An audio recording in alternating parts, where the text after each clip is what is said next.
back to Living 757. Tiny houses are very popular these days, and our next guest knows everything about it. Let's welcome to the show the owner of the Cape Charles Tiny Livin, Eric Hawkins. How are you, Eric? Hey, wonderful, wonderful. Glad to be here. So happy to have you with us today because I want to learn everything about these new communities. But first, my fellow co-hosts, they are recreating a tiny community with Legos. Look at that. Are you guys ready? I see them very concentrated. Look at that. Concentrating. I know. They're well, concentrating. Now, Eric, this is a community of tiny houses. How do you come up with this great idea and project?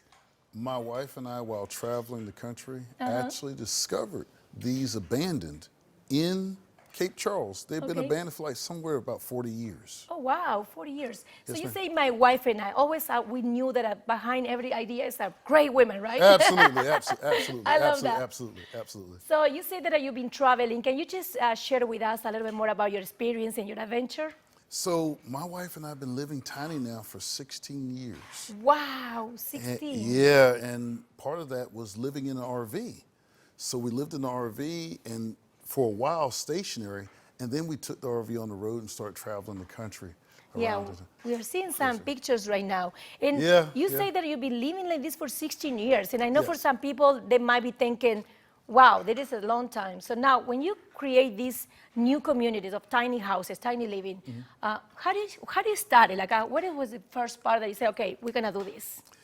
Ooh, so because they're abandoned for 40 years, the first thing I had to do is stop the bleeding. And the bleeding is the roofs, getting the roofs back. So this used to be what was called an old auto court back in the 30s. Okay. So think of it as a motel, the first generation of a motel. And that motel had tiny houses on that property, and that property was abandoned. So when we bought the property, the first thing I had to do is situate the roofs, get those situated, because we felt like the bones in the building were good enough for us to refurbish all of them and bring them all back. And they always say in real estate, like if the bones are good, like you can come out with anything, right? Right. So now we're seeing some, actually some images of that. This is back in the time when you guys started, and this is your wife and yourself working one by one, right? Yes. Yeah. I always tell people, all the stuff you see, she did. All the stuff you don't see, I did. I like that. Oh, look at that decoration. It's so pretty. That is a floor made entirely out of granite countertops. Oh my God. So you guys actually recycle everything. Yes. You use it from different parts of the house. How brilliant is that? I love that. Repurposing and utilizing something that was going to make its way into the trash. Oh, I see that. We're seeing more pictures. How square feet is that every single house? Some houses are like 150 square feet, to 250 to 500. We got one that's 500. 500. So that will be like the mansion. That's the mansion. That's the mansion. Okay, I will say that, right? Oh, but look at how that is so pretty. Thank you. Oh my God. So what is the system if I want to rent one of these places? It's like similar to the popular site that we already know. Do you have your own website? We have our own website. This is just a short-term rental. So you can go to our website, capecharlestinyliving.com. Okay. And through that website, you can book a stay and literally, visit us and take a look at the system, or tiny house village from there. Tiny house living. I love that. So you just go there, book the many days. This is a short rental, right? Yeah, this is short-term rental. So what is the maximum that a person can rent?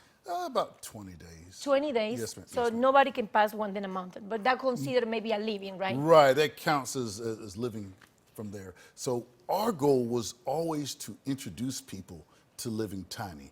It was because so many people don't have the ability to stay in a tiny house. You can tour it in some cases. That is actually right. Right, but to actually try it before you actually make that leap and go out here and live tiny, this is a way to try it before you buy it. I love that. It's a way to try. I used to have the experience before to spend time in an RV when my kids were little, and I think you get used to it. It's like you have everything. You have everything these days in a tiny place. I love what you're doing. So what will be your your suggestion for someone that wants to do the same thing, your feedback?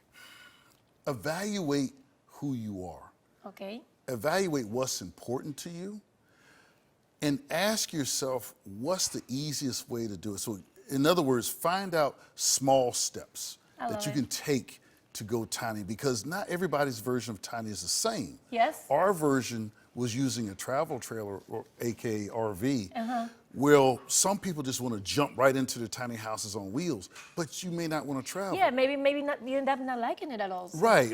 Or that may not be the version that you want. That you're looking for. So I actually try to get people to understand that you could literally go out here and buy an RV, a used RV, and start small. That is a very good way to start. Yes, thank you so much. Now we have to check what they did. Let's see if Ashley and Quincy did a good job. What do you think, Eric? Do you see the fireplace that you just mentioned before? I don't see the fireplace. All right, yet. so what is the fireplace, guys? All right, so can we briefly explain what our community? Explain really quick all right, what so you have there. These are the small houses, and all the communities are around a grocery store, right? I see. Grocery store. But you know, this is the 2024. We got to have a cell tower. Okay, I see that. Well, you guys said how much you think they did? Like from 1 to 10. They're doing good to me. Okay, perfect. So well, Eddie, thank you so much for being with us. Thank you. Sure. Yes, we love. Just want to make sure everyone knows that you can come to our event at the end of this month. Oh yes, please say that. That is Talking Tiny. Okay. Where we'll be opening up our tiny houses for the public to come out and take a look. And look at our tiny houses, hear us speak on Living Tiny. We'll have speakers, vendors, and food trucks out available. But you can get all that information right online at talkingtiny.com or our website, capecharlestinyliving.com. I love it. So you have all the info right there in our screen. Once again, thank you so much, Eddie. Thank you.